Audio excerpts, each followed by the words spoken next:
All right. So, in preparation for today's episode, where we talk about board certification, amongst other things, I do want to talk about what board certification entails. So, when you do your periodontics residency, it's going to be 3 years on top of your dental school training.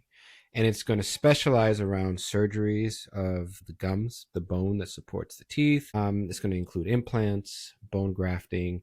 It's going to focus primarily around saving teeth when possible, but resorting to the implant option when there's no other choice. Okay. And kind of all the reasonable gray area in between.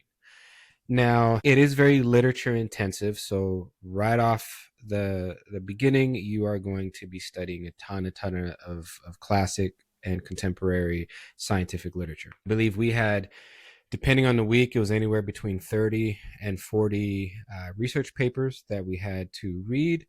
We would, amongst the 9 of us that were there, divide them up to do written summaries. And when we would meet for our classic literature session, we would all each go through and read our respective summaries and discuss the papers and kind of analyze the papers. What was good about the research, what could have been done better, what was the main point, what we could potentially draw from that for future research, and how it applies to our clinical practice as we do it today. And then we would have exams on that, where you would have these essay questions and you would have to answer the question on the concepts that the questions referred to, and you would have to cite that literature.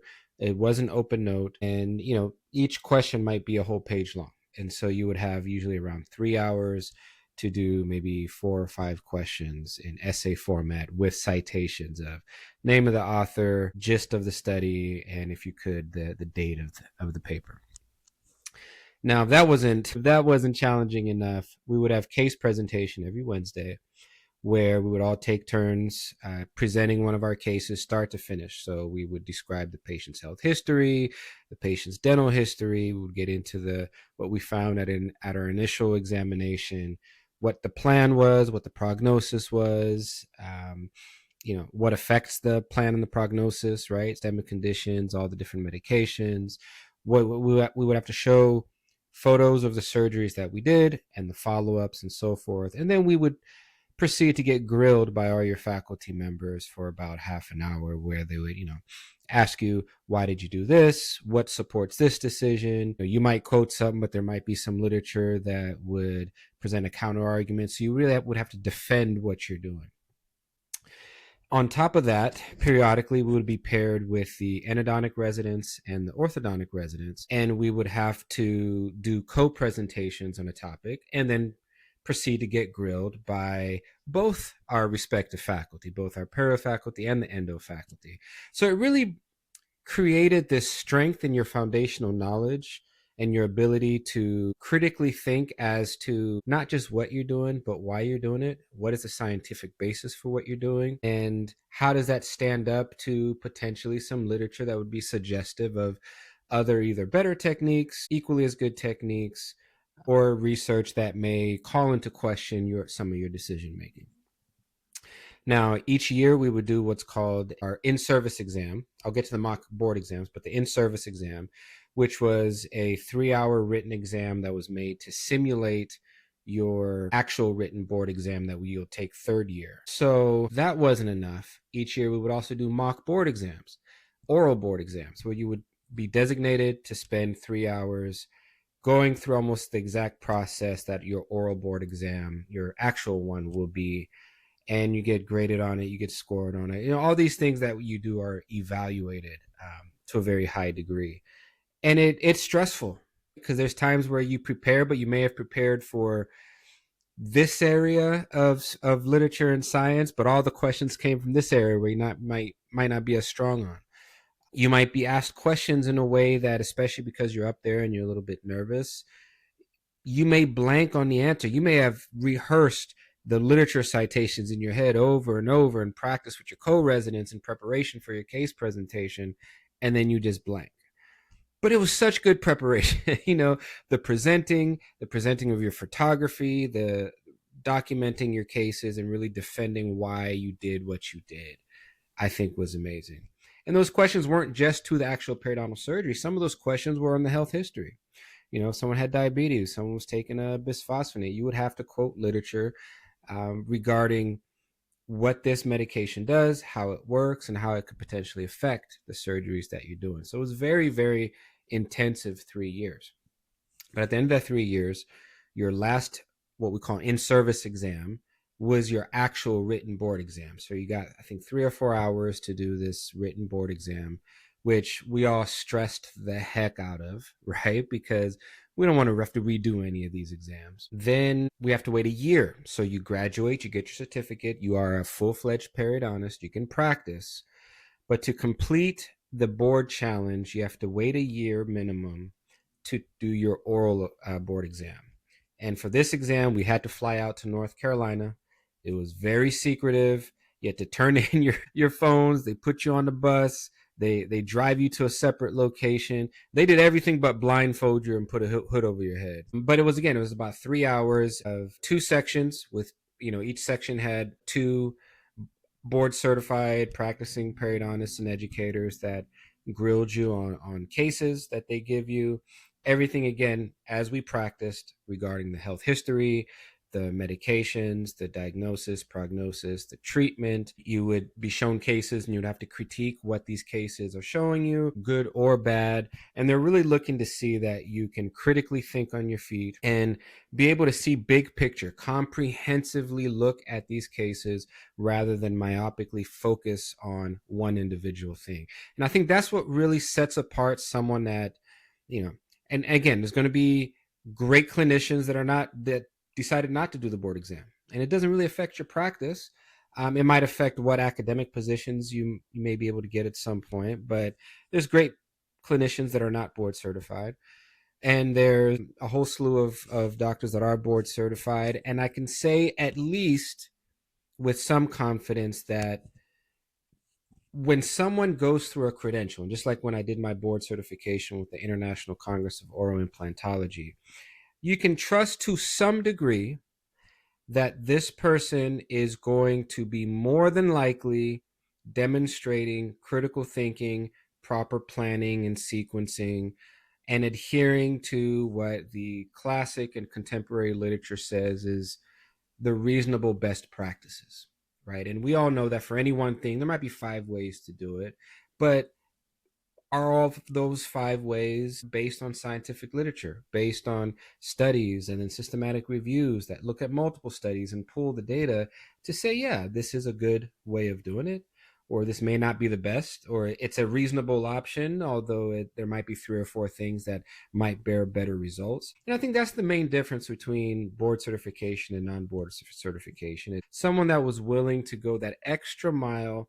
to prove themselves, at least on paper. Now, mind you, we still have to transfer that knowledge and that expertise that the board certification implies and confers.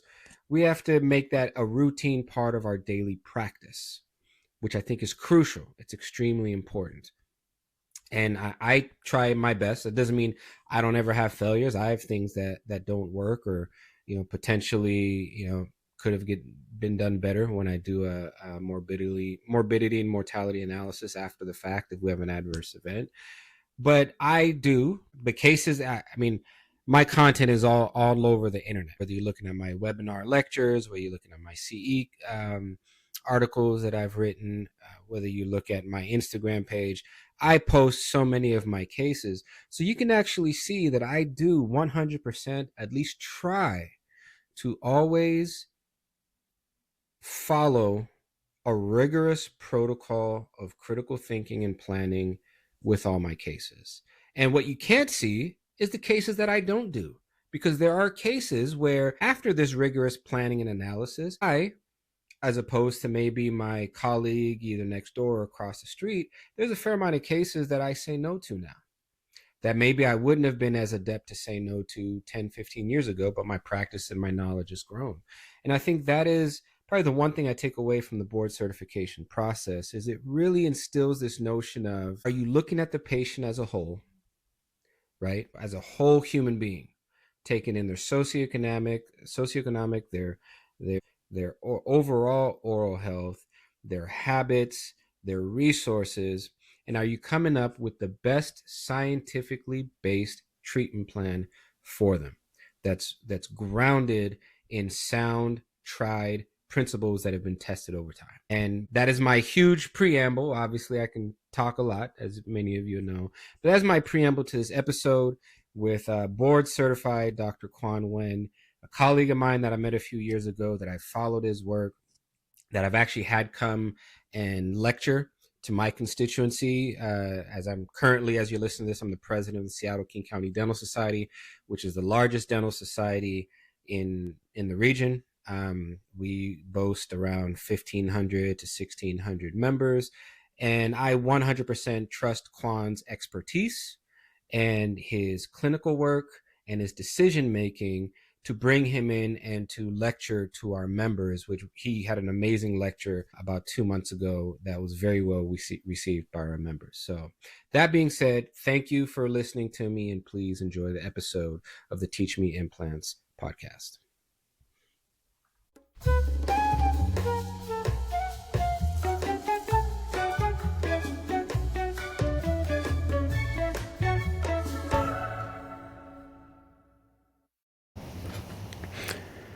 All right, welcome friends, colleagues, students, citizens of the world. It's your boy LeRoy Horton back at you with another episode of the Teach Me Implants podcast. And I'll tell you what, I am probably one of the luckiest people on earth because I've just got the coolest friends. And I got my guy here, Dr. Quan Nguyen, and I should clarify now, because now it's not just Dr. Quan Nguyen, it's board certified Dr. Quan Nguyen.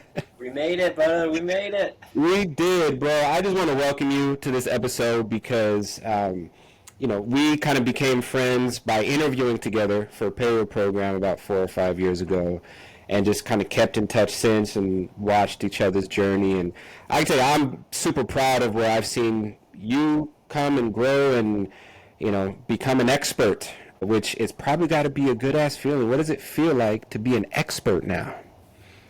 It's humbling, I would say, man. Yeah. I mean, first of all, thank you so much for having me. It's an honor and privilege to chat with you and catch up. And it's humbling, right? I mean, and we can educate patients, we can educate referrals, and so to have the buck stop with us with all perio is truly a privilege. So yeah.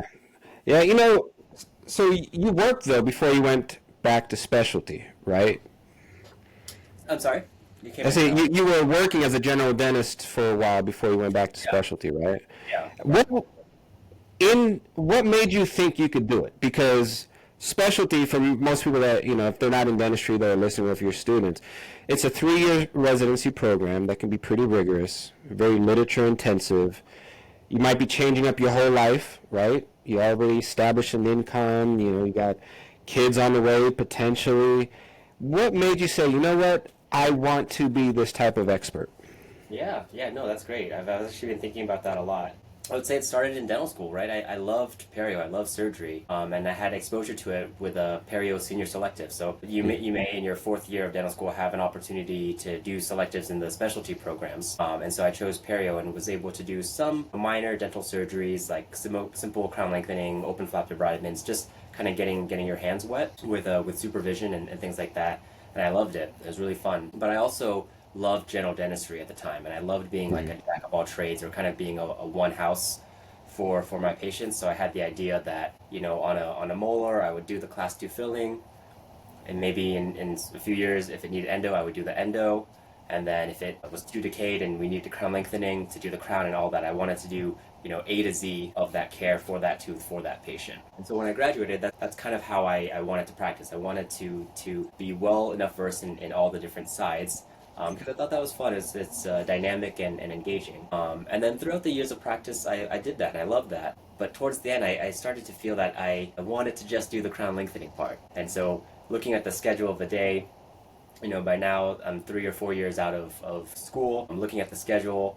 I really loved the areas where I had surgery, whether it was taking a couple wisdom teeth out or tori out for a partial denture, something like that. And so then I thought to myself, what if my whole day could be what I want to do? What if I didn't have to do quadrants of class 2 fillings to get to the fun part? But at the same time, at 4 years out, I I felt that I had kind of maxed out on what I had learned in my GPR and the surgical skills that I had learned in dental school, right? It was very, very basic surgical skills and flap management. And so I was at a juncture at 4 years whether I would eventually buy a practice and then take a lot of CE courses and build the practice heavily focus on implants and surgeries and soft tissue grafting and things like that? Or do I commit and go back into school and specialize and do the whole thing? And it was a lot of soul searching. I interviewed and shadowed with a lot of people that did both sides, right? That were out in practice for a little bit and some that were bought a practice and did exactly that.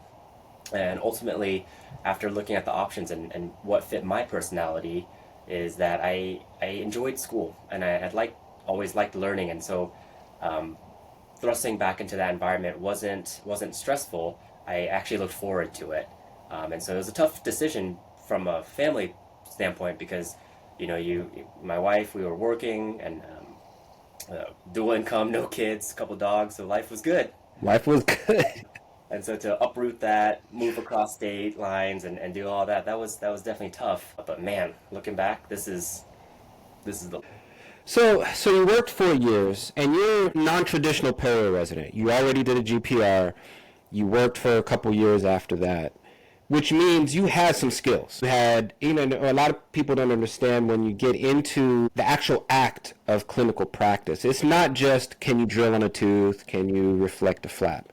It's your body mechanics. It's how you talk to patients. It's your intuition on, is the case going to be hard? Is it going to be easy? Do I need more time? How do I schedule the perfect day around these procedures? How did that experience make you stand out potentially, or how did you compare to your fellow residents who were straight out of dental school into the perio program? Yeah, I mean, I think the biggest thing is comfortability with people, right? And so certainly I think with any surgical residency, you're going to learn the surgical skills. And if you have surgery background, then certainly that's going to come easier. But you're all going to learn how to do the breadth and full scope of perio.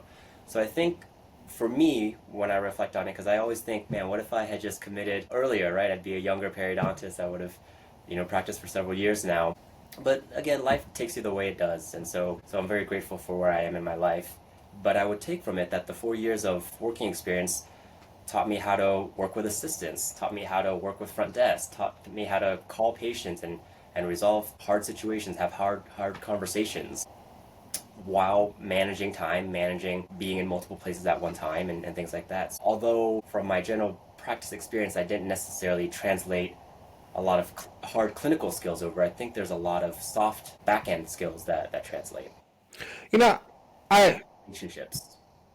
I hear you. I will push back though on one thing because I've seen some of your work and I've seen some of the provisional restorations you have made. Talking about hard skills here, and you have masterful hands, and I know that's gotta help out your ability to. And one of the questions I had listed for you is I also see in your posts that you do a lot of home improvement stuff, a lot of carpentry, woodwork.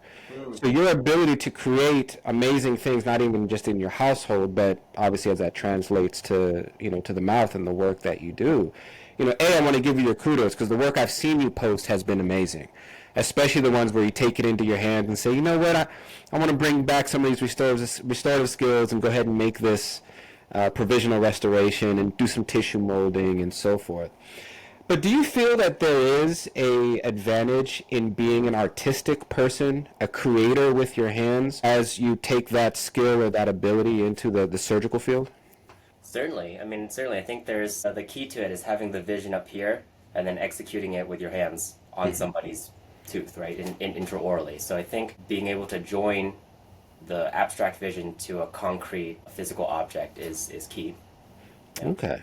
Now, was that always a skill set you had, or where did you pick up that artistic talent of yours? That's a good question. One of my earliest memories in childhood is playing with a lot of like Legos and like action figure models and things of that like sort of nature, kind of fine little things and building them together and modulating them and things like that. And so I remember that, and then I remember talking to my older cousins when I was applying to dental school. They commented that, oh, that makes sense that you would go into dentistry. You always like to do little fine model building and painting and little things like that. Right. I think there's a component that is similar. I mean, ultimately, a lot of what we do, especially when we work in the world of prosthetics and implants, it's mini construction, Yeah. right? My father-in-law is a lifelong union carpenter, and he would always have me help him do house projects. And it was just amazing how so much of what I would do, I would be like, oh, this is just a bigger version of this tool that I use in the mouth, right? Whether it's your torque wrenches or your socket wrenches, or, Stamper. yeah. Yeah. So I think that's pretty awesome. And that's one thing that I tell a lot of students too is, when you're young, just get into something with your hands. It could be as easy as, sketching and painting by numbers. Just get used to seeing something here and translating that into the physical world. And I Hmm. think that's super important. Now, I mentioned that you're board certified, right? Which is a huge accomplishment. So absolutely congratulations on that. And likewise to you, my man. Thank you, thank you. But walk us through that exercise of written and oral boards over this, 3-year residency and then a year to this point here where you got your board certification. Walk us through that. Yeah. So board certification is a huge honor for us as periodontists. It's composed of two parts, one a written qualifying exam, and then the oral exam. So in our year, we were the second year that we were able to take the written in residency. Traditionally, you graduate from residency, then you study for the written exam, and then once you pass that, then you're eligible to challenge the oral. But our year, we were able to do it within residency, which is good and bad.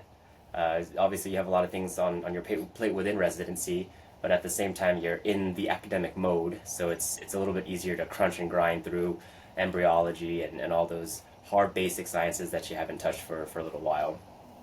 So you study your butt off for a written test, just like NBDE1 or NBDE2 or any of the other board exams that fellow dental students would commiserate with. And then you challenge that, you pass that, and then you wait a whole year in order to sit for the oral exam in May. The same, it's given for 1 week every year, and you have to fly out. Ours was in Raleigh. I think several years ago it was actually in Texas, so it'll move, but you got to fly out and then challenge for the oral. I mean, it's a grind. It's a 2 90-minute interview sessions where they just grill you, and you just try your best to get everything that's in your brain in a concise paragraph out to them.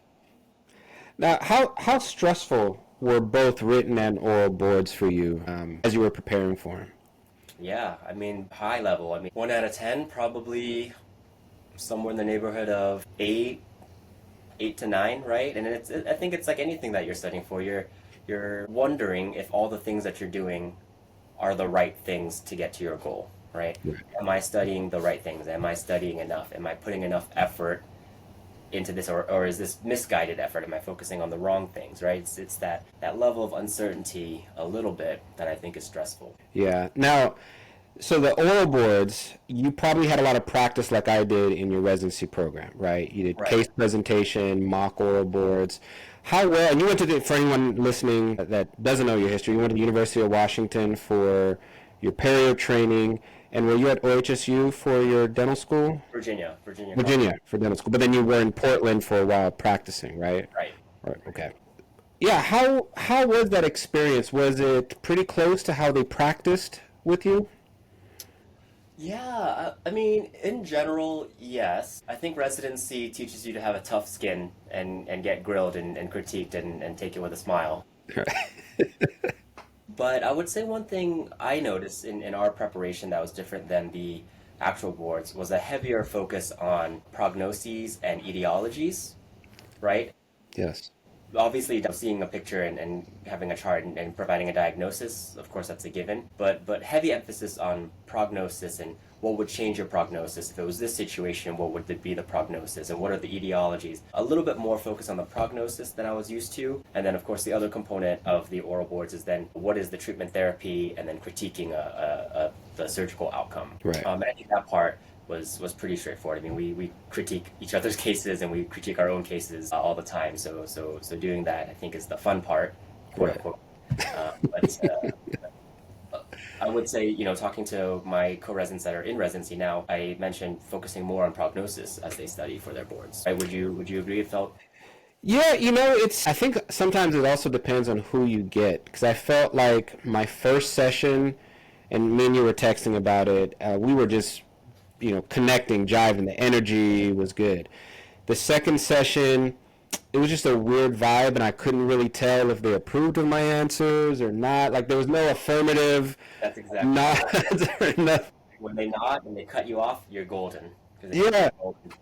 yeah, but one of the things that we did in at OHSU, because we did some pretty rigorous training for the boards. I honestly feel like my mock boards at OHSU were way harder Mm, than this boards, which was good. But in this experience, as with my mock boards, it just so happened that everything that I thought or figured would be on there, that I like memorized this story arc and these sequence of literatures, papers that I'm going to cite, was probably not there. So I yeah. was literally working on the fly, and I was like, dang. So as you prepared, knowing that it could be a plethora of different ways that they come at you in these cases, what were your study habits?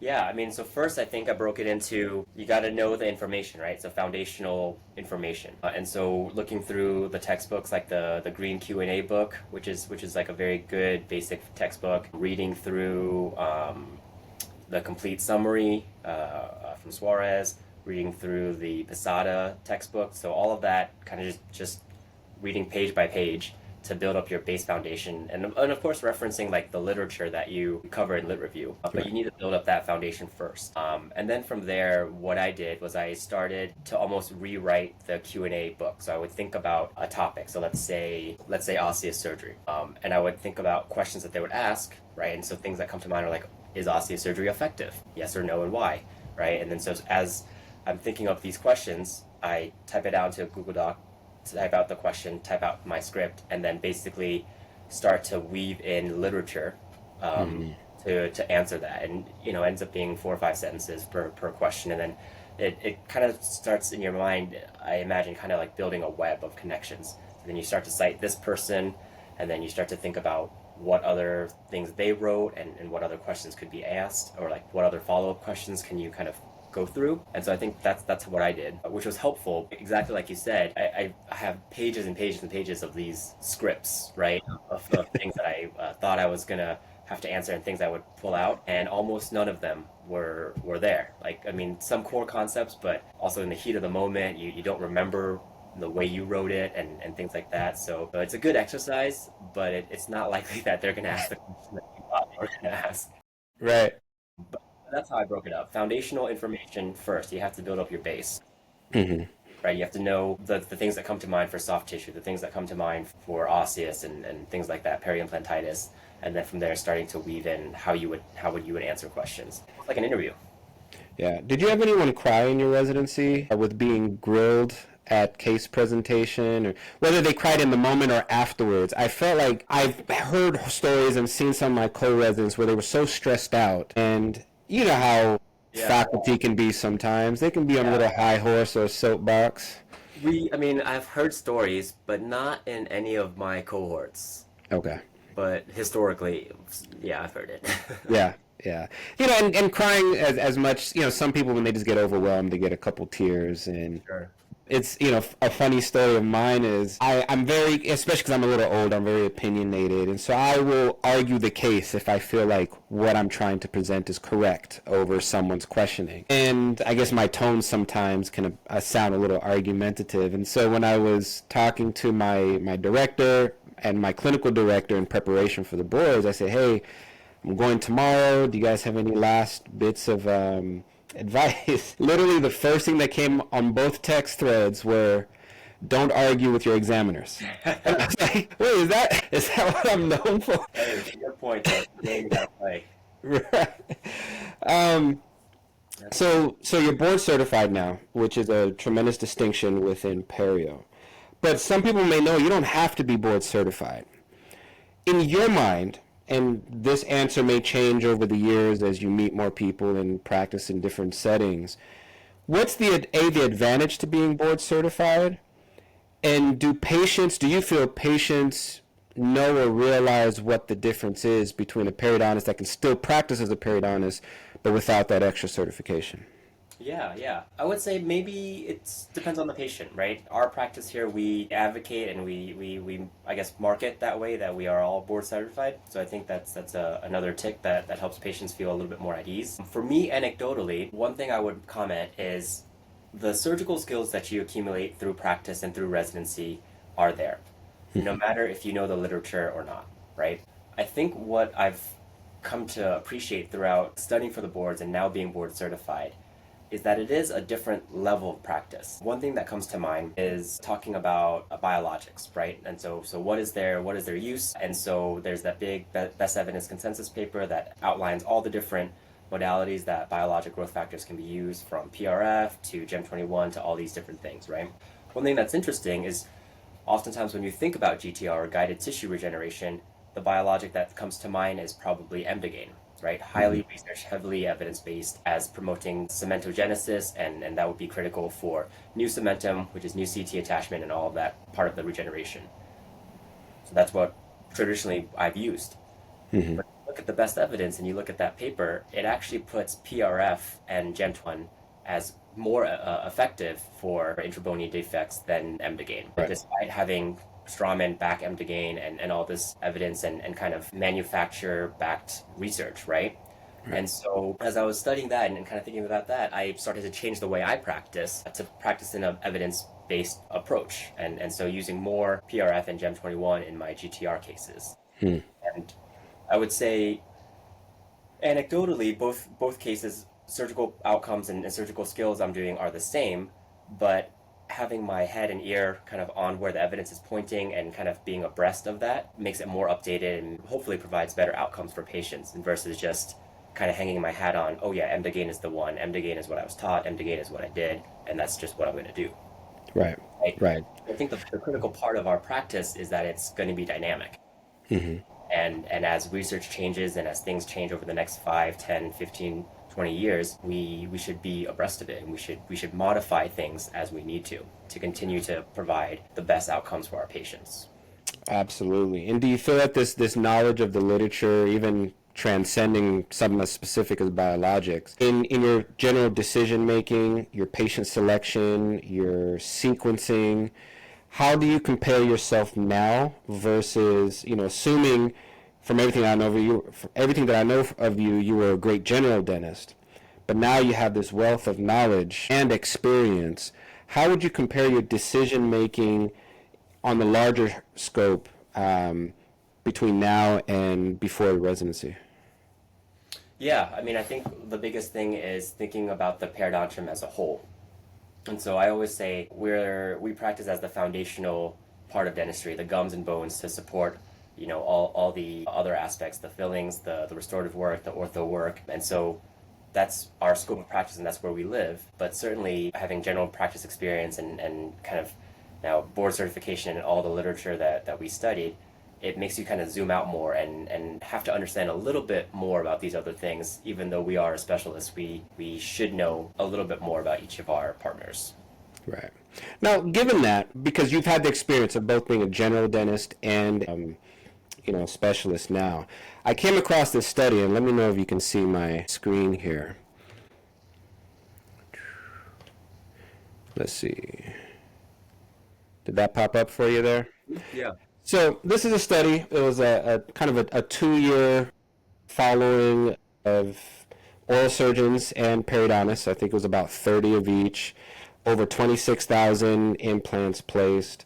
And they were just trying to see what is a determining factor as far as experience level and who the clinician is, right? This one, there's always some competition between us and our fellow oral surgeons, although, we're all on the same team at the end of the day. But what they did find was, interestingly, it wasn't so much the difference between the specialties.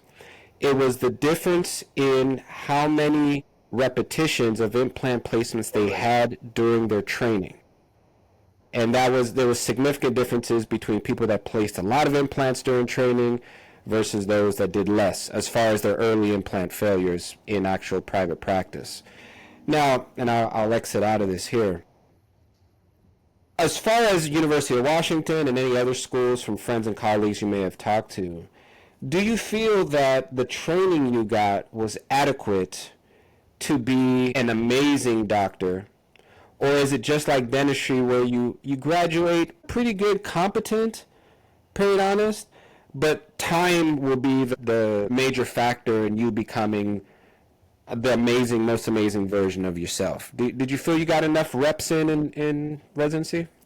Yeah, no, I think that's a good question because now or we are 1 year out from our graduation, right? So I remember graduating dental school the first time, and that first year out in practice is night and day from what you were doing in dentistry, and a lot of times it feels very similar. In dental school is 4 years, and by your fourth year, you're feeling like top dog. You're pretty confident, pretty comfortable with everything that you're doing, and it feels almost second nature. And then you go out into the real world, and then you kind of get shell shocked a little bit because things are a lot more impactful. Things are more the stakes are higher and things like that. So I think you learn a lot more about what you can do and what you're capable of. And I would say residency is the same. First year residency, very shy, very green, and as a third year resident, you're top dog, you're chief resident, you feel like you can do anything. And then you graduate and you join a practice, and your peers are busting out quadrants of or full mouth CTGs in an hour. And then so you're very humbled again. So I think that aspect of being humbled and continuing to grow is going to happen no matter what.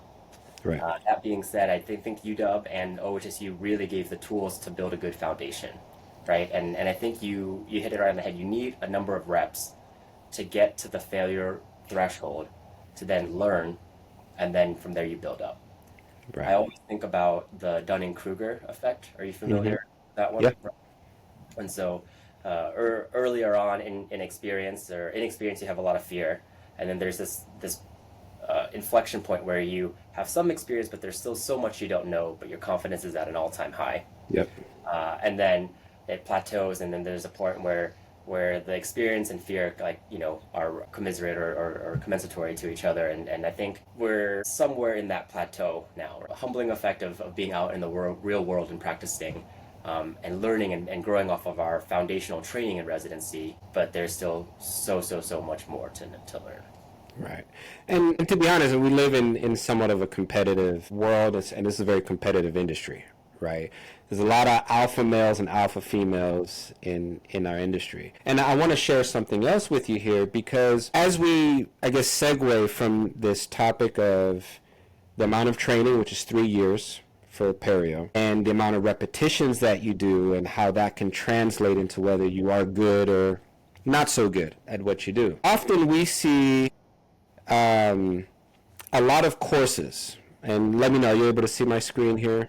Yeah. It's just, one of the courses that I ripped off the internet here. You go to Dominican for 5 days, you place 20 implants, boom, you go home, and now you are an implantologist, right? And you have that experience of being a general dentist that was doing high quality, sometimes more advanced stuff, right? Root canals that maybe someone else might refer out, aesthetic stuff that someone might refer out.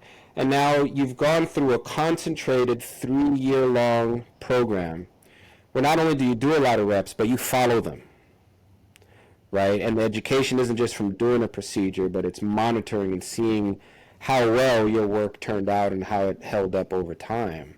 Yeah. What is your opinion as a specialist when you see general dentists do these fly-by-night 4 or 5 day courses, limited experience, even if it's high reps, right? Because there's no follow-up on any of these cases. How do you feel about that whole industry of, hey, I can take you from being a novice to an implantologist overnight? Yeah, no, that's a great thing. Great question. I would say right off the bat, I don't want to knock anybody continuing education, and I don't want to knock any program or anybody wanting to broaden their skill set. I think that's great. I think that's important to do. But I have 2 concerns and 2 caveats, and you hit it on the head. It's 1, number of reps and managing failures and complications. Because let's say you go to a 4-day course and maybe you place 200 implants, right? That would be competitive for any residency program, especially in a perio program. Not because perio doesn't place a lot of implants, but we have so many other procedures that we do. You're not just placing implants all the time, right? So maybe in a CE course, you can place more implants than someone in a perio residency does. However, you aren't seeing any failures. What would be a failure in a 4 or 5 day course? And if it was a failure, how are you managing that? How do you reconstruct the site for a second implant? What's the likelihood of a second implant working? What's the likelihood of a third implant working, right? And so there's so much more after you're gone that you don't know. And then you take these initial hard skills that you've accumulated into your practice, and you may have a false confidence in what you're able to deliver. Right. And so I think that's the caveat. But I don't want to knock anybody taking a CE course, and I don't want to knock some good, humble people trying to expand their skill set, right? And I think that's the key. Hungry, humble, and smart. You want to do what's best for your patients, and maybe you live in somewhere rural where you can't refer out, so you want to accumulate the skill. I think that's very reasonable. But you should also know what your scope of care is and what you can handle. Right. I've met a lot of dentists on both sides, right? I've met a bunch that are very cavalier, doing a bunch of all-on-4 or all-on-X cases, and I've met a bunch that take on these extra scope of practices because of where they live, and they're very humble with what they can deliver.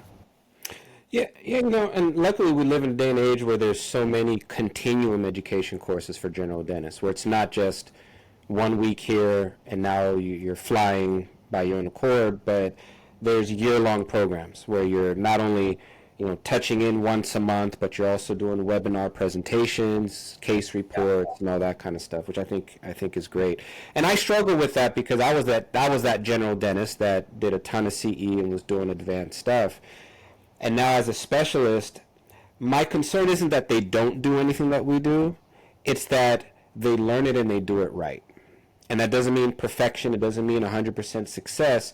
It just means you're going into it with the true motivation that you're going to do your best based on evidence, based on what your training level dictates, and that you have the wherewithal and the ability to follow long term, especially on the larger cases. Totally. But so I had a patient actually yesterday, and she was referred to me for perio. She had some black triangles, and she asked me a question. You've probably gotten this a number of times, where they're complaining about the aesthetics and the look of their teeth and the gums, and she says, "Should I just take them out and put in those implant things?" Right?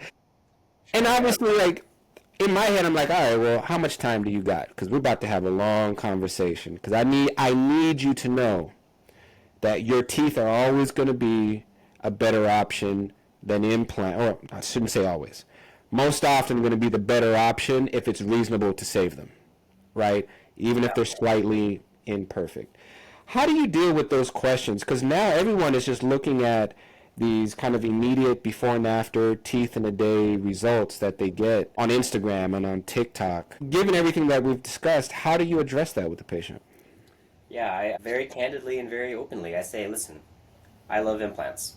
We make a living placing implants, and currently they are the best technology to replace teeth, right, functionally. But they're not without their fault, and they're a terminal treatment plan. The bacteria that cause bone loss around your teeth can affect an implant and cause it to be lost. And then now we have no other option except another implant, which will be more challenging.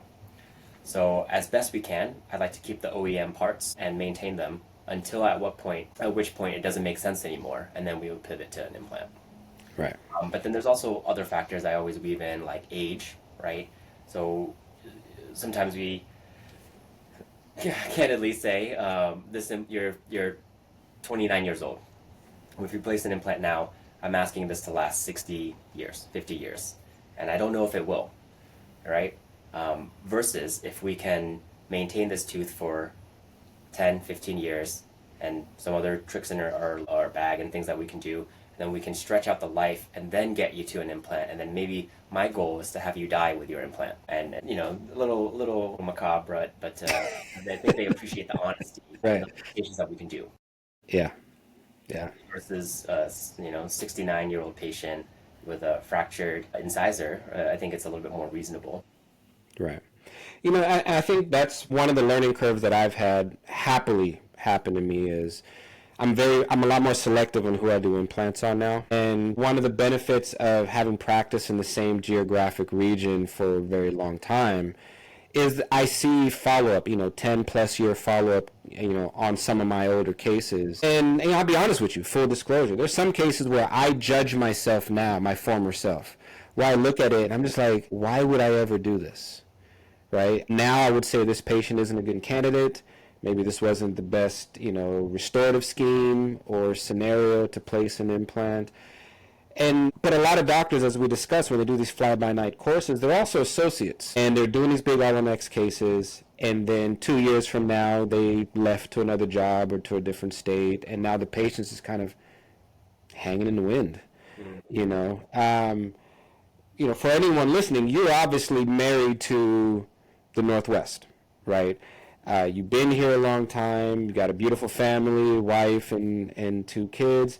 And as I'm saying this, when I edit this, I'm going to take some of those photos of you working out and overlay it here, because I want people to know, like, you've been able to develop this life that I've observed, where you pursued your dream and had some amazing accomplishments and still accomplishing even more.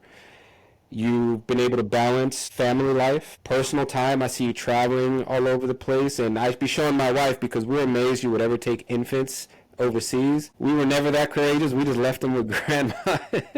Well, grandma and grandpa are farther away, so we didn't have a choice. Right. But, as we close this episode out, how or what parting message would you have to a young student who's considering specializing, but they're at that precipice where, do I start a family? Can I start a family, or do I have to put everything on hold? How do I balance all this and stay mentally fit, physically fit? What are some parting words that you might have for students listening?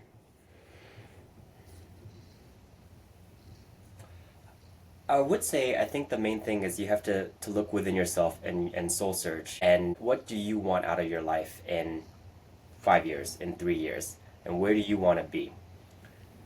And if specialty is lined up there, and that's where you want to be, then go for it. Commit and go fully. And you can do everything. You can have a family, it'll be hard. You can be in residency, it'll be hard. And then in 5 years' time, you'll be where you want to be. And when you look back, you'll be so grateful that you made that leap. But I think the first thing is to look deep within yourself and see and envision where you want to be in 5 years. And if it really, really is that, if it is ortho, if it is endo, if it is perio is the best, then commit fully. And that's the second part. You have to commit fully, right? Apply, get as much exposure and shadowing and mentoring and everything as you can to see if it's continuing to be what you want to do. And then commit fully. And then everything will happen. Everything else will happen along the way. Yeah, that's what's up, man. To go to school with a kid, for sure, it's hard. Yes. But you make it work. Sometimes you say no to some things, and sometimes you bring your kid. But you make it work. And shout out to supportive spouses. I know my wife held me down for all my years, and it seems like your wife has been a rock in your journey as well.